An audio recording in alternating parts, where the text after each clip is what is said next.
Assalamualaikum warahmatullahi wabarakatuh. Apa kabar sahabat semua?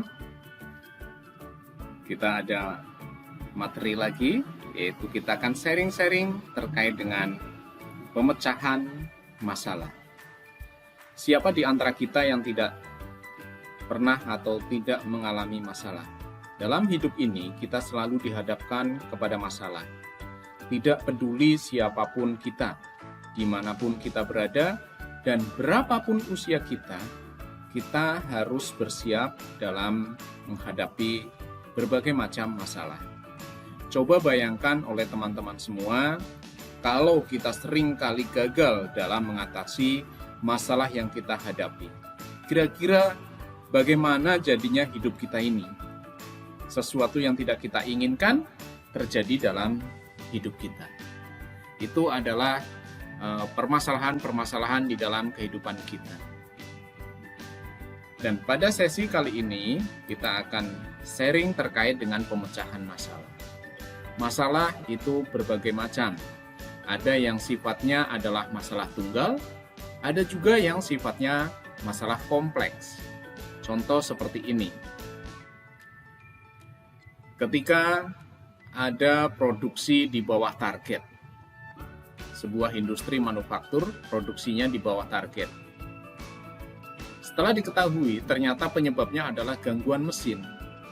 Tetapi gangguan mesin ini juga dipengaruhi atau diakibatkan oleh adanya pemeliharaan mesin yang buruk. Pemeliharaan mesin yang buruk itu diakibatkan oleh adanya pengurangan biaya pemeliharaan. Dan biaya pemeliharaan berkurang ini akibat adanya penjualan yang merosot. Dan penjualan yang merosot diakibatkan oleh produksi di bawah target.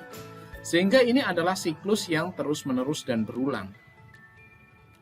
Jadi bagaimana cara menyelesaikan permasalahan ini? Nah, betul teman-teman semua. Jadi yang harus kita lakukan dalam menyelesaikan permasalahan ini adalah pilih masalah yang paling mudah diselesaikan.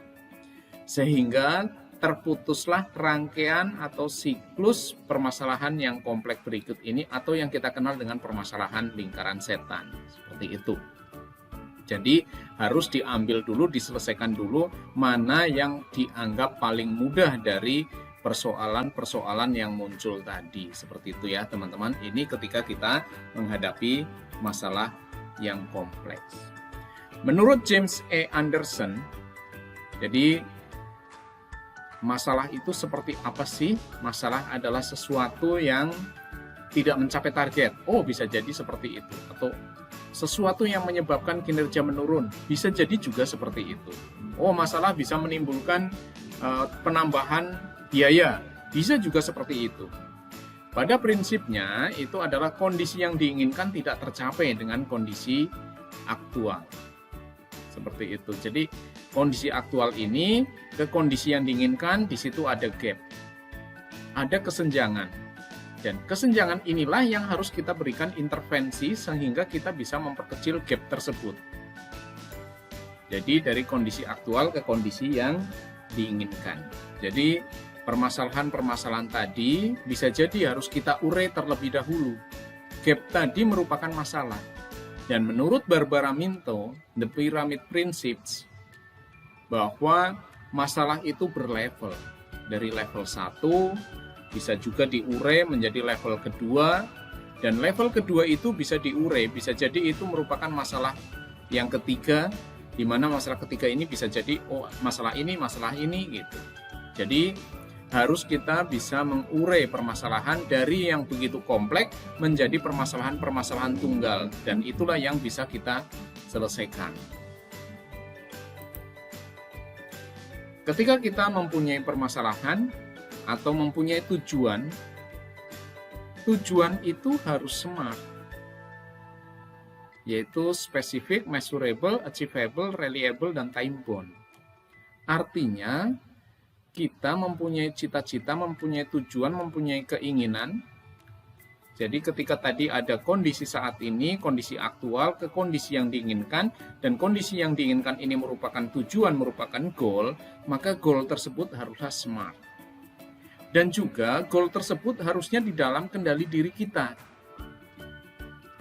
Kalau itu di luar kendali diri kita, kita tidak akan bisa mencapainya. Kita tidak bisa mengintervensi terhadap kondisi tadi atau gap yang tercipta. Dan kita tidak bisa melakukan direct action.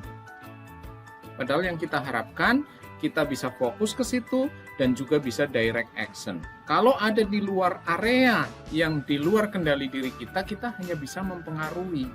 Dan ini akan lebih berat lagi. Apalagi kalau itu jauh di luar area kita semakin tidak bisa mempengaruhi. Sehingga ketercapaian goal tersebut semakin jauh. Dan juga harus sesuai dengan SWOT kita. Sesuai dengan strength weakness kita. Sehingga kita mampu untuk mencapainya. Dan terukur ketika kita memiliki gap tadi atau memiliki goal tadi, seperti itu.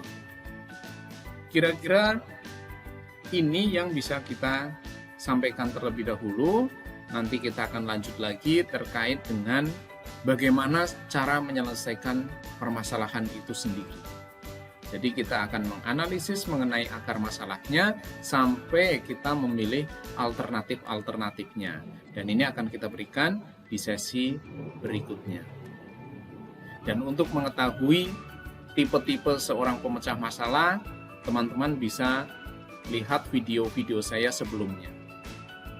Baik, teman-teman, jangan lupa like, comment, and subscribe. Wassalamualaikum warahmatullahi wabarakatuh.